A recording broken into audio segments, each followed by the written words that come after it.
إن الحمد لله نحمده ونستعينه ونستغفره ونعوذ بالله من شرور أنفسنا ومن سيئات أعمالنا. من يهده الله فلا مضل له ومن يضلل فلا هادي له، وأشهد أن لا إله إلا الله وحده لا شريك له، وأشهد أن محمدا عبده ورسوله. اللهم صل على محمد وعلى آل محمد كما صليت على إبراهيم وعلى آل إبراهيم إنك حميد مجيد. اللهم بارك على محمد وعلى آل محمد كما باركت على إبراهيم وعلى آل إبراهيم إنك حميد مجيد. أما بعد، فإن خير الحديث كتاب الله، وخير الهدي هدي محمد صلى الله عليه وسلم، وشر الأمور محدثاتها، وكل محدثة بدعة، وكل بدعة ضلالة، وكل ضلالة في النار. أعوذ بالله من الشيطان الرجيم.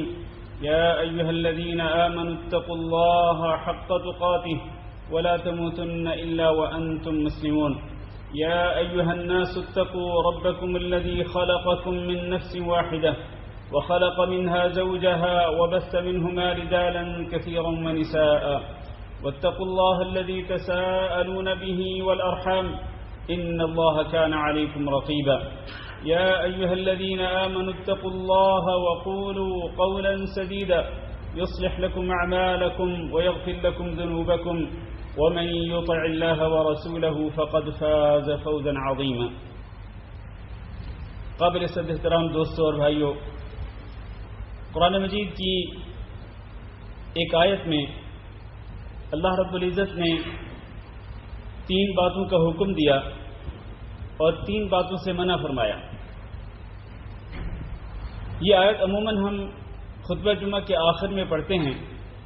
یہ سورۃ النحل کی آیت ہے جس میں اللہ رب العزت یہ حکم دیتا ہے کہ ان اللہ یأمر بالعدل والاحسان وایتاء ذی القربى. اللہ حکم دیتا ہے کہ تم عدل و انصاف کیا کرو، اور دوسری بات کہ تم احسان کیا کرو، اور تیسری بات کہ تم اپنے رشتہ داروں پہ مال خرچ کیا کرو. پھر اس کے بعد اللہ تعالیٰ 3 باتوں سے منع کرتا ہے. وَيَنْهَى عَنِ الْفَحْشَاءِ وَالْمُنْكَرِ وَالْبَغْيِ. اللہ اس بات سے منع کرتا ہے کہ تم کسی بھی قسم کی بے حیائی کا کام کرو. بے حیائی کا پہلو جس کام کے اندر بھی ہو یا جس بات کے اندر ہو، یعنی وہ قول ہو یا فعل ہو، تو جس کے اندر بھی بے حیائی کا پہلو ہو اس سے اللہ تعالیٰ تمہیں منع کرتا ہے. والمنکر، اور اسی طرح ہر قسم کی برائی سے اللہ تعالیٰ منع کرتا ہے. والبغی، اور آخری چیز اللہ تعالیٰ تمہیں ظلم سے منع کرتا ہے. اب اس آیت میں آپ یہ ملاحظہ فرمائیں کہ ایک طرف اللہ رب العزت عدل و انصاف کرنے کا حکم دیتا ہے اور دوسری طرف اللہ رب العزت ظلم سے منع کرتا ہے. اور یہی آج ہمارا موضوع ہے کہ انسان کو ہمیشہ عدل و انصاف کا دامن تھامے رکھنا چاہیے اور ظلم سے اجتناب اور پرہیز کرنا چاہیے. اس لیے کہ اللہ رب العزت ظلم سے پاک ہے. اللہ رب العزت خود کسی پہ ظلم نہیں کرتا. نہ اللہ دنیا میں کسی پہ ظلم کرتا ہے، نہ آخرت میں اللہ تعالیٰ کسی پہ ظلم کرے گا. وما ربک بظلام للعبید. نفی کر دی اللہ رب العزت نے کہ آپ کا رب بندوں پہ ظلم کرنے والا نہیں ہے.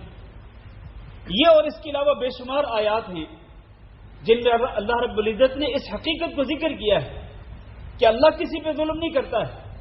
وما ظلمهم اللہ، حتیٰ کہ جن قوموں کو اللہ رب العزت نے عذاب سے دوچار کیا، اللہ فرماتے ہیں اللہ نے ان پر ظلم نہیں کیا. ولیکن کانوا انفسهم یظلمون، حقیقت میں وہ خود اپنی جانوں پہ ظلم کرتے تھے، تو ان کے ظلم کا بدلہ اللہ رب العزت نے ان کو دیا اور ان پر اللہ رب العزت نے اپنا عذاب نازل فرمایا. اللہ کسی پہ ظلم نہیں کرتا ہے، اللہ ظلم سے پاک ہے. اور قیامت کے دن بھی اللہ رب العزت انصاف کے تقاضے پورے کرے گا. حتیٰ کہ ایک تو اللہ رب العزت گواہوں کو لائے گا، زمین گواہی دے گی، انسان گواہی دیں گے، اور خود انسان کے اپنے اعضاء بول کر گواہی دیں گے. اس کے علاوہ اللہ رب العزت پھر ایک میزان بھی گاڑے گا جس کے 2 پلڑے ہوں گے، اور اس میں پھر وزن کیا جائے گا انسان کے نیک اعمال کا بھی اور برے اعمال کا بھی۔ یہ بھی عدل و انصاف کا تقاضا قائم کرنے کے لیے، پورا کرنے کے لیے، اور کسی کے ذہن میں یہ شک و شبہ پیدا نہ ہو، یہ وہم نہ پیدا ہو کہ میرے اوپر ظلم کیا گیا ہے۔ اللہ اس کو بھی پورا کرے گا۔ وَنَضَعُ مَوَازِينَ الْقِسْطِ يَوْمَ الْقِيَامَةِ، انصاف کرنے والے جو میزان ہوں گے، جو ترازو ہوں گے، ہم ان کو گاڑیں گے، وہ لگائیں گے۔ فَلَا تُظْلَمُ نَفْسٌ شَيْئًا، لہذا کسی بھی شخص پہ کچھ بھی ظلم نہیں کیا جائے گا کہ کسی نے کوئی گناہ نہ کیا ہو، نہ کردہ گناہ کی اس کو سزا دی جائے، ایسا نہیں ہوگا۔ یا کسی نے نیکی کی ہو اور اس کی نیکی کو ضائع اور برباد کر دیا گیا ہو، ایسا بھی نہیں ہوگا۔ اللہ تعالیٰ کسی بھی طریقے سے نہ دنیا میں ظلم کرتا ہے نہ آخرت میں ظلم کرے گا، بلکہ اللہ رب العزت یہ ارشاد فرماتے ہیں حدیث قدسی میں، یا عبادی انی حرمت الظلم علی نفسی فلا تظالموا، میرے بندو میں نے اپنے اوپر اس بات کو حرام کر دیا ہے کہ میں کسی پہ ظلم کروں۔ میں نے اپنے اوپر یہ بات لازم کر دی ہے کہ میں ہمیشہ عدل و انصاف ہی کروں گا، کسی پہ ظلم نہیں کروں گا۔ لہذا میرے بندو فلا تظالموا، تم بھی آپس میں ایک دوسرے پر ظلم نہ کرنا۔ اللہ تعالیٰ نے ظلم کرنے سے منع کر دیا، خود بھی اللہ نے ظلم کو حرام کر دیا، اور اپنے بندوں کو بھی اللہ رب العزت نے ظلم کرنے سے منع فرما دیا۔ ظلم کی قسمیں کتنی ہیں میرے بھائیو؟ ظلم 3 قسم کا ہوتا ہے۔ ایک تو وہ ظلم ہے جس کا تعلق بندے اور اللہ کے درمیان ہے، اور اس کا معنی کیا ہے؟ معنی یہ ہے کہ بندہ اللہ کا حق اللہ کو نہ دے، بلکہ اللہ کا حق وہ غیر اللہ کو دے دے، کیونکہ یہی ڈیفینیشن ہے، یہی تعریف ہے ظلم کی کہ وضع الشیء فی غیر محلہ، کہ کسی چیز کو اس کی اصل جگہ پہ نہ رکھے بلکہ کسی اور جگہ پہ رکھ دے۔ تو اس چیز کو اگر اس کی اصل جگہ سے ہٹا کر دوسری جگہ پہ رکھیں گے تو وہ ظلم ہوگا، اور اس چیز کو اس کی اصل جگہ پہ رکھیں گے تو وہ عدل و انصاف ہوگا۔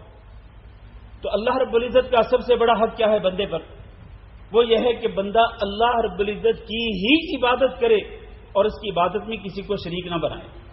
اب اگر کوئی بندہ اللہ کا یہ حق کسی اور کو دے گا، چنانچہ وہ کسی قبر والے کے پاس یا کسی مزار کے اوپر جا کر اگر وہ نظر و نیاز پیش کرتا ہے غیر اللہ کے لیے، رکوع کرتا ہے، سجدہ کرتا ہے، غیر اللہ سے امیدیں وابستہ کرتا ہے، اور غیر اللہ کا خوف اپنے دل میں رکھتا ہے، غیر اللہ پہ توکل اور بھروسہ کرتا ہے، غیر اللہ کو حاجت روا مشکل کشا سمجھتا ہے، غیر اللہ کو بگڑی بنانے والا سمجھتا ہے، غیر اللہ کو داتا غوث سمجھتا ہے، یہ حق جو کہ اللہ رب العزت کا تھا، اگر یہ اللہ کو چھوڑ کر کسی اور کو حق دیتا ہے تو اس نے ظلم کیا ہے، اور یہ سب سے بڑا ظلم ہے۔ ان الشرک لظلم عظیم، حضرت لقمان علیہ السلام نے اپنے بیٹے کو یہی کہا تھا، یا بنی لا تشرک باللہ، میرے پیارے بیٹے شرک نہ کرنا، اس لیے کہ شرک جو ہے یہ ظلم عظیم ہے۔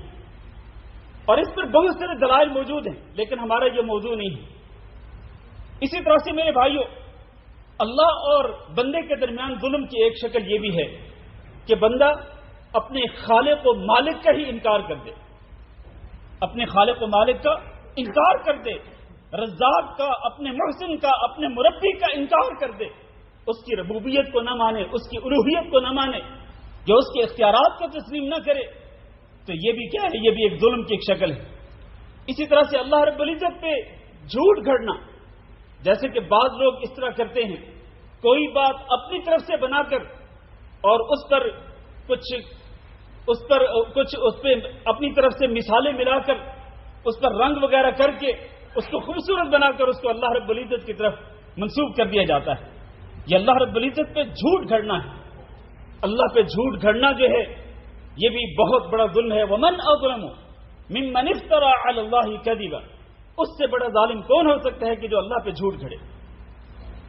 اسی طرح سے اللہ رب العزت کی آیات میں، قرآن مجید کی جو آیات ہیں ان میں انسان اس طرح غور و خوض کرے کہ ان کے اندر انسان شکوک و شبہات پیدا کرنے کی کوشش کرے، لوگوں کے دلوں میں وسوسے پیدا کرے ان آیات کے بارے میں، یا قرآن میں یا نبی کریم صلی اللہ علیہ وسلم کی احادیث کے حوالے سے شکوک و شبہات پیدا کرنا، یہ بھی اس کو بھی ظلم قرار دیا گیا قرآن مجید کے اندر۔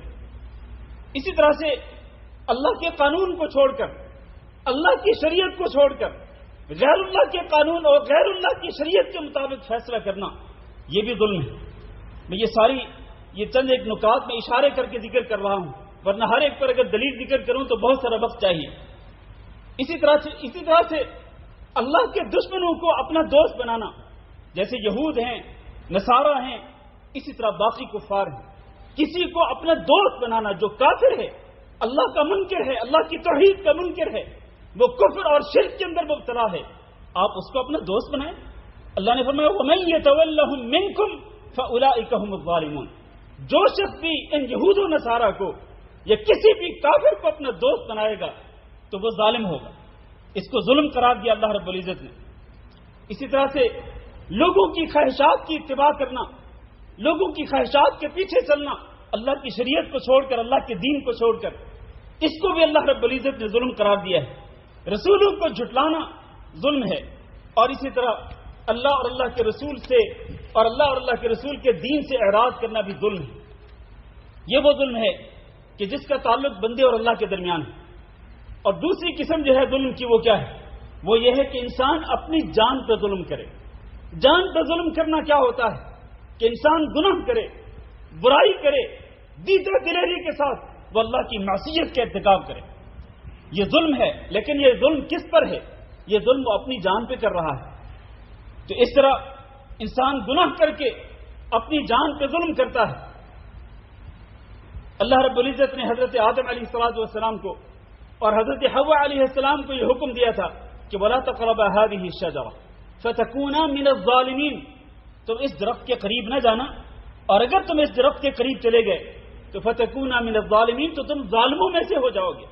اس کو ظلم قرار دیا اللہ رب العزت نے کہ جس چیز سے اللہ رب العزت منع کر رہا ہے، اگر آدم اور حوا علیہ السلام اس چیز کا ارتکاب کریں گے تو وہ ظالموں میں سے ہو جائیں گے۔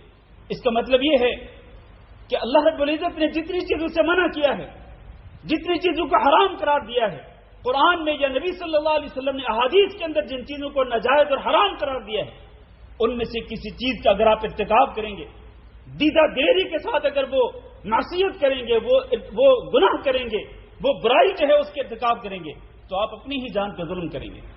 اور پھر اللہ رب العزت نے جس دعا کی تعلیم دی تھی حضرت آدم علیہ السلام اور حضرت حوا علیہ السلام کو، اس دعا کے الفاظ میں بھی یہی بتلایا گیا، ربنا ظلمنا انفسنا وَإِن لَّمْ تَغْفِرْ لَنَا وَتَرْحَمْنَا لَنَكُونَنَّ مِنَ الْخَاسِرِينَ، اے ہمارے رب ہم نے اپنی جان پہ ظلم کر لیا۔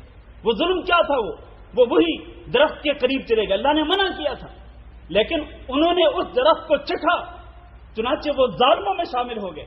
اب یہ اللہ کے سامنے اعتراف کر رہے، ربنا ظلمنا انفسنا، ہم نے ظلم کر لیا اپنی جانوں پہ، وَإِن لَّمْ تَغْفِرْ لَنَا وَتَرْحَمْنَا لَنَكُونَنَّ مِنَ الْخَاسِرِينَ، لیکن اللہ اگر تو ہمیں معاف نہیں کرے گا، ہمارے اوپر رحم نہیں کرے گا، تو ہم تو خسارہ پانے والے لوگوں میں شامل ہو جائیں گے۔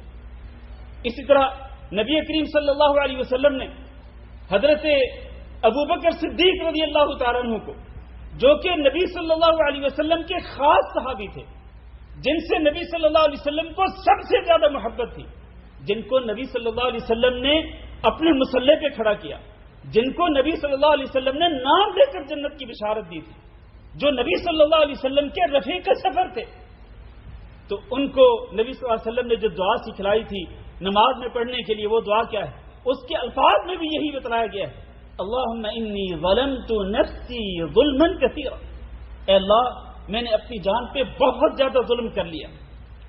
ظلمت نفسی ظلما کثیرا، یہ کون سا ظلم ہے جس کا انسان اعتراف کر رہا ہے؟ یہ وہی ظلم ہے جو انسان اپنے اوپر کرتا ہے گناہ کر کے، اللہ کی نافرمانی کر کے، رسول اکرم صلی اللہ علیہ وسلم کی نافرمانی کر کے۔ لہذا اے اللہ ظلمت نفسی ظلما کثیرا ولا یغفر الذنوب الا انت، اللہ ان گناہوں کو تیرے سوا کوئی معاف کرنے والا نہیں، فاغفر لی، لہذا اے اللہ میری مغفرت کر دے۔ ظلمت نفسی ظلما کثیرا ولا یغفر الذنوب الا انت فاغفر لی مغفرۃ من عندک، اللہ یہ مغفرت بھی تو اپنے فضل و کرم کے ساتھ مجھے عطا کر دے، ورنہ میرے پلے تو کچھ بھی نہیں۔ اللہ اپنے پاس سے میرے گناہوں کو معاف کر دے، اپنی رحمت کے ساتھ، اپنے فضل و کرم کے ساتھ میرے گناہوں کو معاف کر دے۔ فاغفر لی مغفرۃ من عندک، تو یہ جو دعا ہے، اس دعا کے الفاظ یہی بتا رہے ہیں کہ انسان کو ہمیشہ اللہ رب العزت کے سامنے اعتراف کرتے رہنا چاہیے کہ اللہ میں اپنی جان پہ ظلم کرتا ہوں، کر بیٹھا ہوں، اللہ تو مجھے معاف کر دے۔ اسی طرح حضرت یونس علیہ السلام نے جو دعا کی تھی مچھلی کے پیٹ کے اندر، لا الہ الا انت سبحانک انی کنت من الظالمین، میں ظالموں میں سے تھا۔ یہ ظلم کیا تھا حضرت یونس علیہ السلام کا؟ یہ وہی ظلم تھا جو انہوں نے اپنی جان پہ کیا تھا کہ اللہ کی اجازت کے بغیر وہ اپنی بستی کو چھوڑ کر چلے گئے تھے۔ تو میرے بھائیوں، ہمیشہ انسان کو اپنے اوپر جو انسان ظلم کرتا ہے اس کا اللہ کے سامنے شرمندگی کے ساتھ، ندامت کے ساتھ اللہ کے سامنے اعتراف کرنا چاہیے، کیونکہ آپ اگر اللہ کے سامنے گناہ کا اعتراف کریں گے اور اپنے گناہوں پر اشک ندامت بہائیں گے، اللہ سے معافی مانگیں گے شرمندہ ہو کر، تو اللہ رب العزت سے بڑا تو کوئی معاف کرنے والا نہیں ہے۔ اللہ سب سے بڑا معاف کرنے والا ہے، اور اللہ پسند کرتا ہے کہ اللہ کے بندے اللہ کے سامنے اپنے ہاتھوں کو پھیلا کر وہ اللہ رب العزت سے رحمت کے امیدوار بنے، اللہ کے خوف کو اپنے دلوں کے اندر لائیں، اللہ سے اپنے گناہوں کی معافی طلب کریں، تو اللہ رب العزت معاف کر دیتا ہے۔ بڑے بڑے گناہوں کو اللہ رب العزت معاف کر دیتا ہے۔ یہ وہ ظلم ہے جس کا تعلق خود انسان کی اپنی جان سے۔ اور تیسرا ظلم کیا ہے؟ وہ یہ ہے کہ انسان کسی اور کو ظلم کا نشانہ بنائے، اللہ کی مخلوقات میں سے کسی کو ظلم کا نشانہ بنائے۔ اس کی کئی قسمیں ہیں۔ مثال کے طور پر میں چند ایک ظلم جو ہمارے معاشرے کے اندر ہوتے ہیں وہ ان کی نشاندہی کر کے میں خطبہ ختم کرتا ہوں۔ یتیم کا مال کھانا یہ ظلم ہے۔ اللہ تعالیٰ نے فرمایا ان الذین یأکلون اموال الیتامی ظلما انما یأکلون فی بطونہم نارا وسیصلون سعیرا۔ وہ لوگ جو یتیموں کا مال کھاتے ہیں ظلم کرتے ہوئے، گویا یتیم کا مال کھانا ظلم ہے، تو وہ حقیقت میں کیا کر رہے ہیں؟ انما یأکلون فی بطونہم نارا، وہ اپنے پیٹوں کے اندر جہنم کی آگ کو بھر رہے ہیں، وسیصلون سعیرا، اور ان کو عنقریب جہنم کے اندر جھونک دیا جائے گا والعیاذ باللہ۔ تو یتیموں کی سرپرستی کرنے والے بھائیوں، یتیموں کا مال کبھی نہ کھانا، ولا تأکلوا اموال الیتامی، یتیموں کا مال کبھی نہیں کھانا ہے۔ یتیم آپ کے زیر سرپرستی اگر آ گئے ہیں تو آپ ان کے مال کی حفاظت کریں اور ان کا مال انہی کے اوپر خرچ کریں۔ ان کے مرحوم باپ نے جو مال چھوڑا، یہ نہیں کہ تم لوگ ان یتیموں کا مال جو ان کو اپنے باپ کی وراثت سے ملا اس کو تم ہڑپ کر جاؤ اور اس کو تم خود کھانے کی کوشش کرو۔ اللہ نے اس کو ظلم قرار دیا ہے۔ اسی طرح سے کسی کی زمین کو چھیننا یہ ظلم ہے۔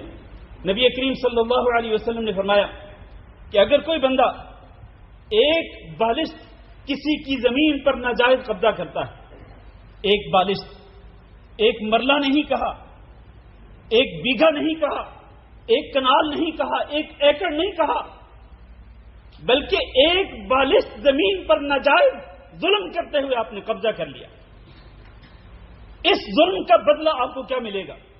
قیامت کے دن اللہ رب العزت 7 زمینوں کو آپ کے گلے کے اندر ڈال دے گا اور پھر 7 زمینوں کا بوجھ آپ کو برداشت کرنا پڑے گا۔ یہ نبی صلی اللہ علیہ وسلم کی حدیث کے الفاظ ہیں۔ اسی طرح سے آپ اگر کسی بندے کو ہائر کرتے ہیں، مزدور کو اپنے گھر میں لاتے ہیں یا اپنی فیکٹری میں لاتے ہیں، اپنے آفس میں، اپنی کمپنی میں لاتے ہیں کہ آپ نے یہ کام کرنا ہے، اس کے ساتھ مزدوری طے ہو جاتی ہے اور وہ آپ کے ڈیمانڈ کے مطابق آپ کا کام کرتا ہے، لیکن پھر جب مزدوری دینے کا ٹائم ہوتا ہے آپ مزدوری دینے سے انکار کرتے ہیں، کہتے ہیں کل آنا، پرسوں آنا، ترسوں آنا، اس کو ذلیل کرتے ہیں۔ جبکہ رسول اکرم صلی اللہ علیہ وسلم کا فرمان کیا ہے؟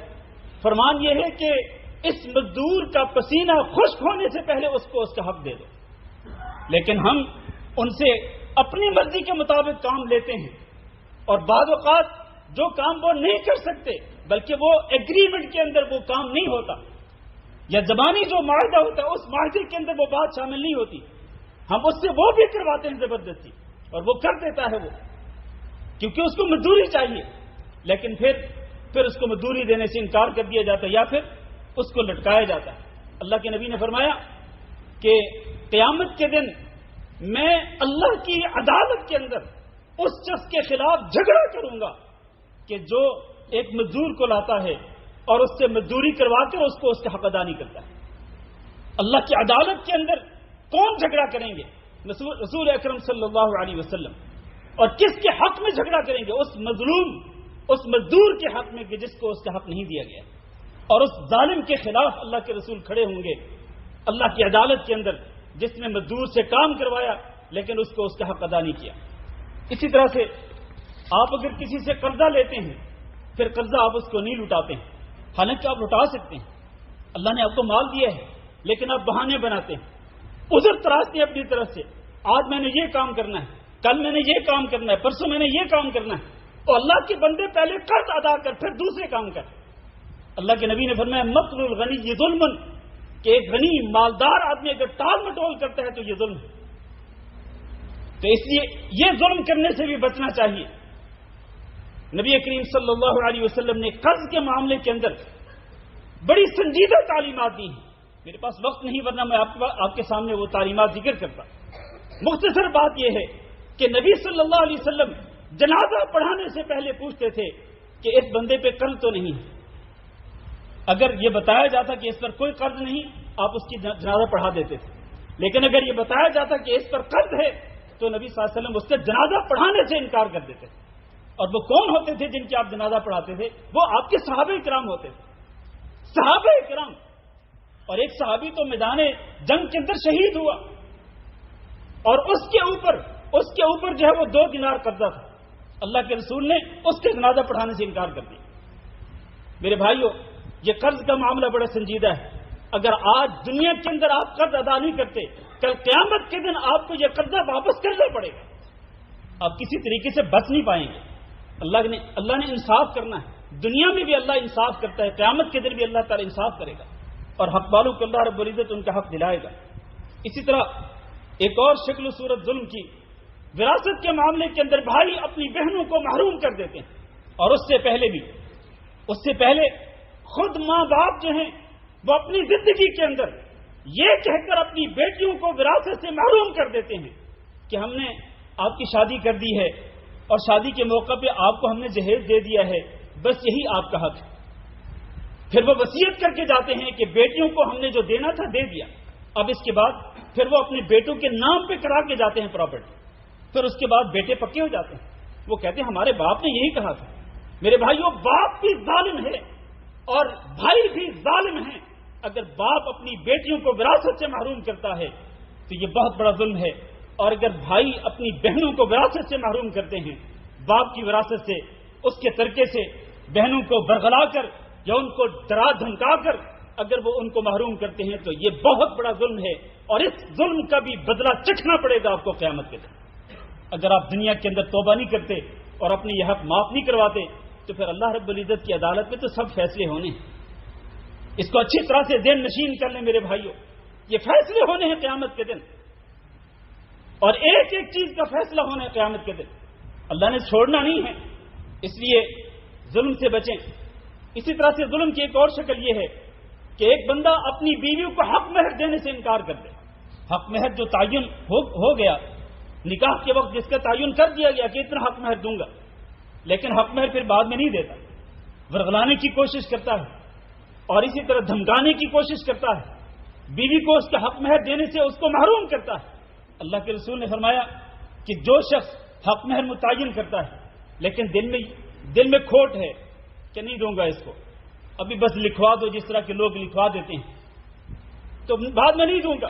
اللہ کے رسول نے فرمایا قیامت کے دن جب یہ اٹھے گا تو زانی کی حالت میں اٹھ کے کھڑا ہو گئی، اللہ کی عدالت میں پیش ہوگا. تو اس طرح کی یہ زانی یہ ساری زندگی اپنی ہی بیوی سے گویا کہ زنا کرتا رہا.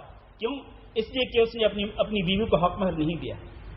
اسی طرح ایک اور ظلم اسی حوالے سے یہ ہے کہ بعض لوگ اپنی بیویوں کو نان و نفقہ نہیں دیتے ہیں.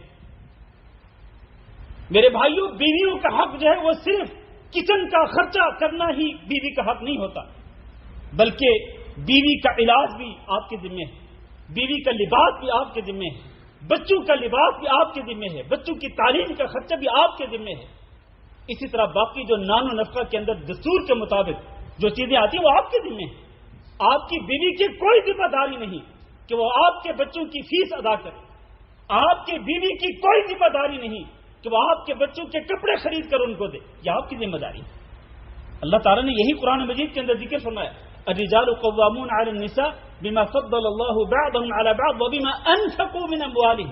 مال خرچ کرنے کی ذمہ داری مردوں کی، اس لیے تو مردوں کو عورتوں پر نگران مقرر کیا گیا. تو آج یہ ظلم ہو رہا ہے ہمارے معاشرے کے اندر. اسی طرح میرے بھائیوں، آخری بات کر کے میں خطبہ ختم کرتا ہوں، ورنہ یہ ظلم کا موضوع بہت ہی وسیع موضوع ہے کہ آپ اگر لوگوں کا مال کسی بھی ناجائز طریقے سے کھاتے ہیں یہ ظلم ہے. اللہ تعالی نے منع کیا، یا ایھا الذین آمنوا لا تأکلوا اموالکم بینکم بالباطل. باطل طریقے سے، ناجائز طریقے سے تم ایک دوسرے کا مال نہ کھایا کرو. چنانچہ سودی لین دین کرنا ظلم ہے. اور اسی طرح یہ انشورنس کا جو نظام آج چل رہا ہے یہ ظالمانہ نظام ہے. اسی طرح جوا ظلم ہے، چوری کرنا ظلم ہے، ڈاکہ زنی کرنا ظلم ہے، زمین چھیننا یا کوئی اور مال چھیننا ظلم ہے، خیانت کرنا ظلم ہے، رشوت دینا ظلم ہے. اور اسی طرح اشیاء خودروش کے اندر ملاوٹ کر کے ان کو بیچنا یہ بھی ظلم ہے. اور یہ ہمارے معاشرے کے اندر بہت زیادہ پایا جاتا ہے. میرے بھائیوں، یہ جتنی بھی صورتیں ہیں ظلم کی اور اس کے علاوہ جتنی بھی ظلم کی صورتیں ہیں، ان تمام کی تمام صورتوں سے ہمیں بچنا چاہیے. انسان کو اپنا دامن پاک رکھنا چاہیے کہ کم از کم اس کی طرف سے کسی پر ظلم نہ ہو. اگر آپ پہ ظلم کیا جاتا ہے آپ اس کو برداشت کر لیں، اللہ کی رضا کی خاطر برداشت کر لیں. اور اس بات پر یقین کریں کہ اگر آپ کا حق کسی نے مارا، دنیا میں تو مار لے گا وہ، لیکن کل قیامت کے دن اللہ رب العزت آپ کو آپ کا حق ضرور دلائے گا. اس لیے اپنے حق کے بارے میں فکر نہ کریں، آپ کو آپ کا حق مل جائے گا دنیا میں یا آخرت میں. لیکن کم از کم اس بات کی گارنٹی اپنے آپ کو دیں کہ آپ کسی کا حق نہ ماریں، آپ کسی پہ ظلم نہ کریں. اللہ تعالیٰ سے دعا کرتے ہیں کہ اللہ ہم سب کو ظلم سے بچنے کی توفیق دے. استغفر اللہ لی ولکم ولسائر المسلمین فاستغفروہ انہ هو الغفور الرحیم.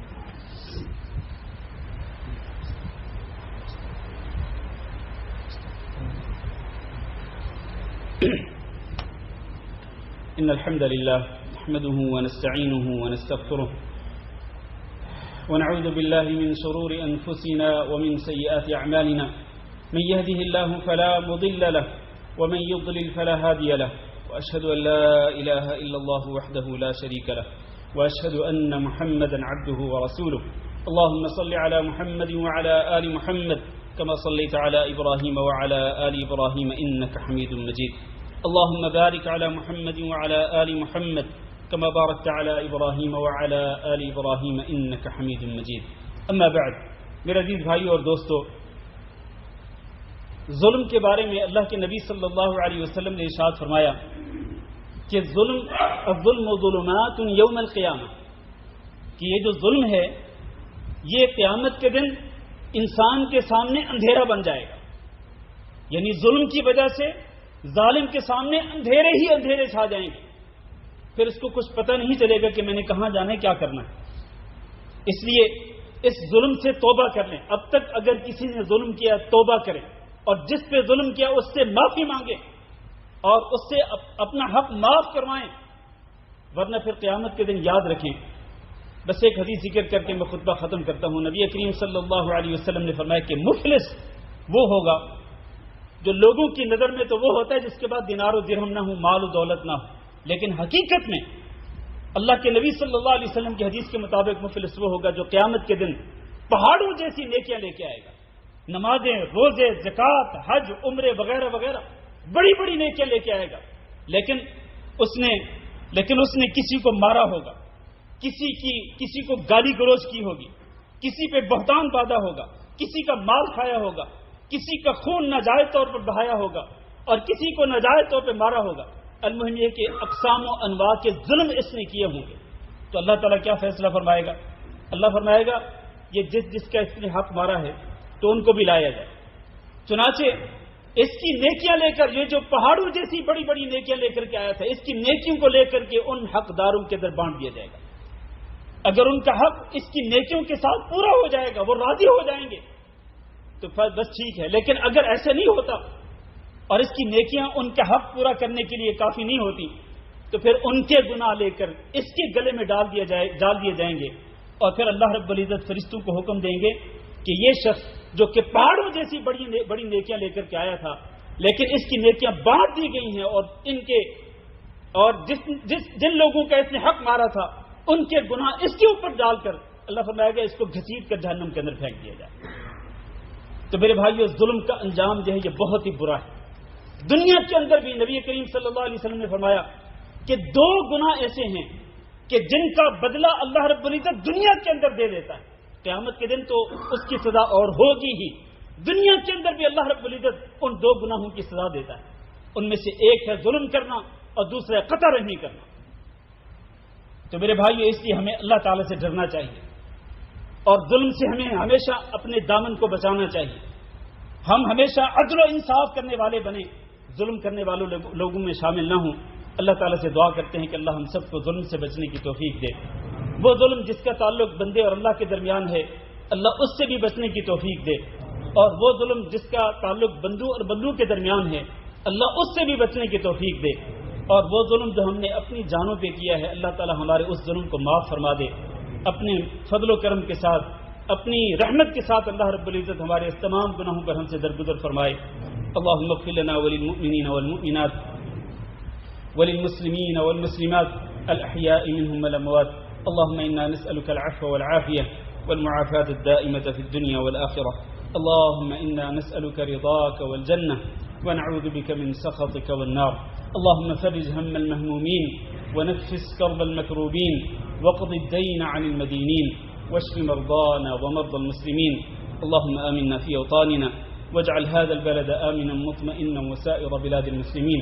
عباد الله إن الله يأمر بالعدل والإحسان وإيتاء ذي القربى وينهى عن الفحشاء والمنكر والبغي يعظكم لعلكم تذكرون.